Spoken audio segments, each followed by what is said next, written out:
বাংলাদেশ জাতীয় দলের ক্রিকেটার সাকিব আল হাসানের বিরুদ্ধে হত্যা মামলার বিষয়ে ঢাকা মহানগর পুলিশের কমিশনার মোহাম্মদ মাইনুল হাসান বলেছেন, যে কোনো মামলায় অপরাধীদের ইনভলভমেন্ট থাকে। আন্দোলনের বিরুদ্ধে যারা অর্থ, পরামর্শ ও মিডিয়াতে উস্কানিমূলক বক্তব্য দিয়েছেন তাদের বিষয়ে তদন্ত হবে।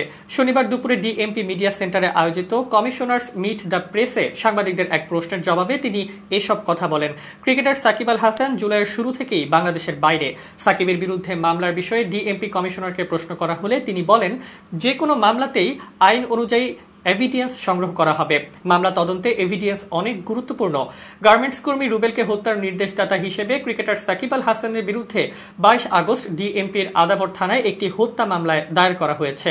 সাকিবকে মামলার 28 নম্বর এজাহার নামিয়েও আসামি করা হয়েছে। এছাড়া মামলায় সাবেক প্রধানমন্ত্রী শেখ হাসিনা, ওবায়দুল কাদের সহ আরও 156 জনকে আসামি করা হয়। মামলায় অজ্ঞাত আরও 400 থেকে 500 জনকে আসামি করা হয়েছে।